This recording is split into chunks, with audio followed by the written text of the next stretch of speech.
Behold, 'tis the Sultana Nanimo herself! And Roban as well!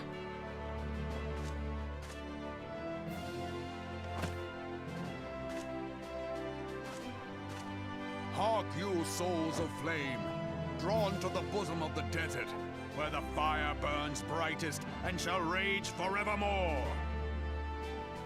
Hurrah! Roban!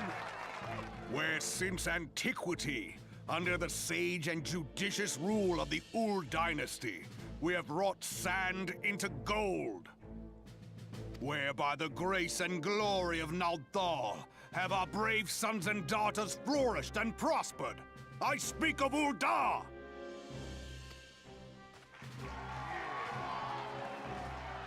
There, at the Flame General's back flies the Grand Company's standard.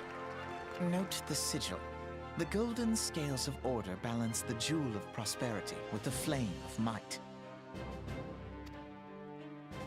Great and many are the gifts our nation has given the realm. In Eorzea's darkest hour, on the killing fields of Cartano, none spent more in blood and gold than we. Thus was the 7th Imperial Legion laid low. So that's how it happened. How soon history forgets. Yet many left our gates, never to return. Let us pray for our absent brothers and sisters, that they might know happiness in the great beyond, as Thal's honored guests. If the fates were fair, the price we paid that day would have bought us victory. Alas, they are not. And now, but 5 years into this 7th Umbral era, the spirit of sacrifice which granted us our strength is all but dead.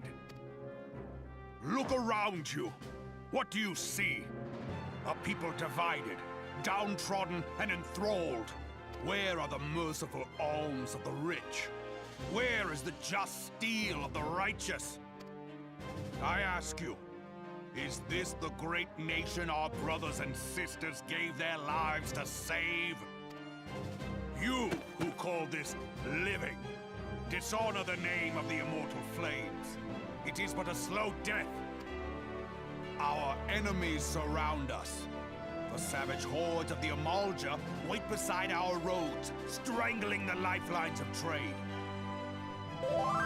Meanwhile, the Garleans make mock of our borders and despoil our land of its natural wealth. We stand on a precipice, yet we do not act. Whether trader or soldier, monetarist or royalist, all must recognize that a divided Ul'dah stands to fall. Victory and fortune walk hand in hand. Ye who seek glory and wealth, look not to what little you can snatch from your neighbor, but to the boundless wealth of the world beyond. Now is the time to unite. Now is the time to ride forth. In the name of the Sultana, I beseech you. Line not your own coffers, but those of the immortal flames. Seek not to prosper from Ul'dah, but to restore her to prosperity. As the realm prospers, so shall Ul'dah. As Ul'dah prospers, so shall her people. Ja for Ul'dah! Together we are one.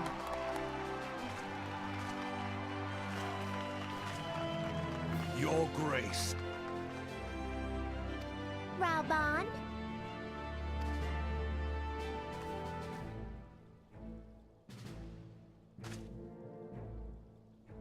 People of Ul'dah, I, Nanimo, 17th in the line of Ul, address you.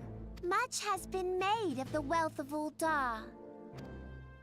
Yet those who measure that wealth in coins and carats are gravely deceived. For the true wealth of Ul'dah lies in the health, happiness, and hopes of her people.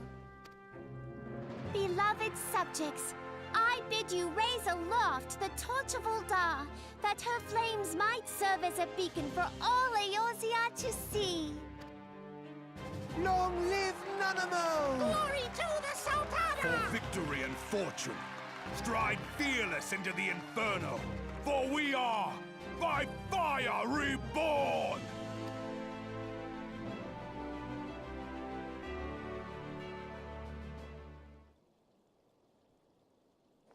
Forsooth! The time is now! I Fancy meeting you again.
The Garleans are another matter altogether. So much for our alliance.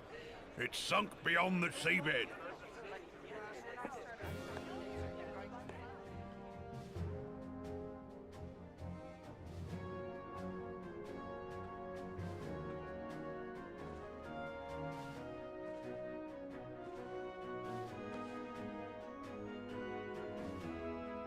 Brothers and sisters of the sea, hearken unto me.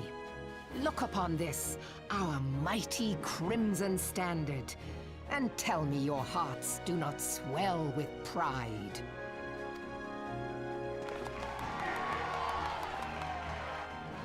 "700 summers have come and gone since our forefathers first ran aground in this fertile bay. In that time, guided by the Mother of Oceans, Limsa Lominsa has grown from humble fishing village to uncontested ruler of the 5 seas and beyond.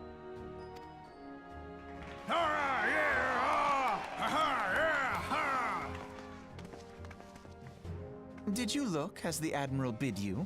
It is a rather stirring standard, I must say. The crimson field is meant to signify the blood of fallen crewmates, while the black longship represents a pirate vessel. When the Garlean Empire marched upon Eorzea, we assembled beneath the Maelstrom standard, and our grand company was reborn. All answered the call, from the Knights of the Barracuda to Hilthier's bloody executioners. And together, we met our would-be conquerors upon the field of Cartano. That day, the world bore witness to the united strength of Limsa Lominsa. I swear to you, no army ever fought harder or with more courage, yet many of ours did not survive. Join me now in remembering those who fought in the name of freedom and fell. May their souls be returned to the sea.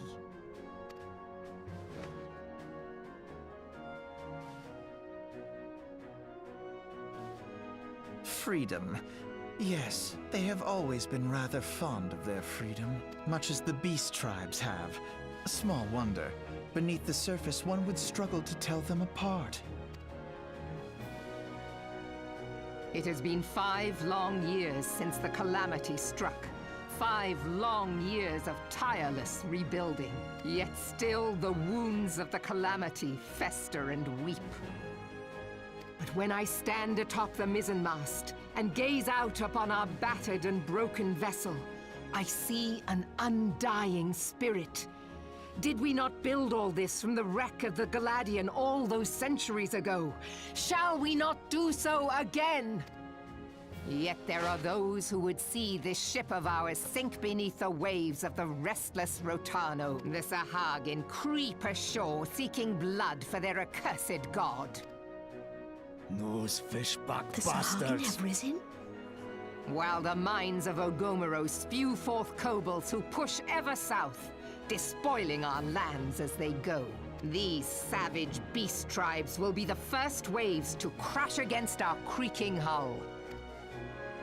And behind them swells the grim tide of the Garlean Empire. Even now, the Curs fly their flags within our borders. Doubt not, but that they will be upon us ere long. We are well nigh surrounded. Yet there are those among us who would rather turn their swords against their crewmates than our cannons against our foes. How can we hope to repel our many enemies when mutiny breeds below deck? There is but one course left to us. One bearing that will bring us victory over the beast hordes and the Empire both, and see this ship safe to port. We must mend the rift the Calamity has reopened twixt Pirate and Maelstrom, and stand fast with our adventurer brothers against the coming tempest. Mark ye well, a crew without unity is no crew at all. 'Tis but a mass of drowned men. To me, then, brothers and sisters of the sea, gather beneath the undying crimson standard, and pledge me your strength, your skill, your wisdom. And with the guidance of the navigator, this great vessel of ours shall ride the waves, till sea swallows all!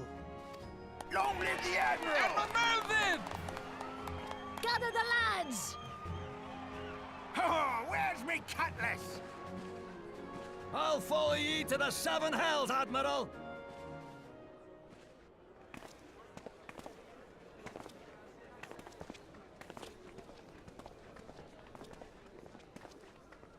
Fancy meeting you again.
The gods only know what grand company our adventurer friend will keep.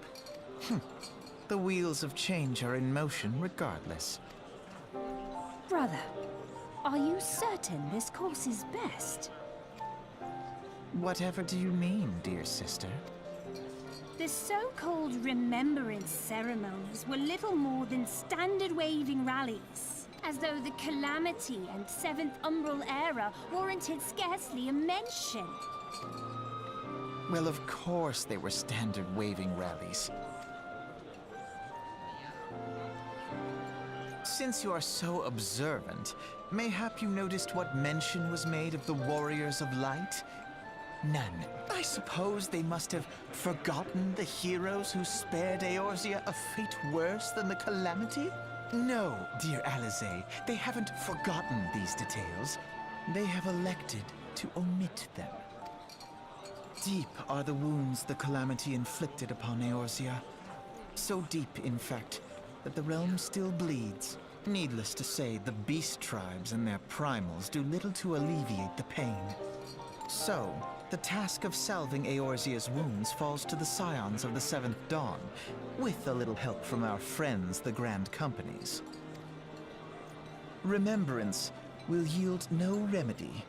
If our world is to heal, we must put the horrors of the Calamity behind us. Our grandfather would never entrust the fate of the realm to despots who rewrite history to their convenience.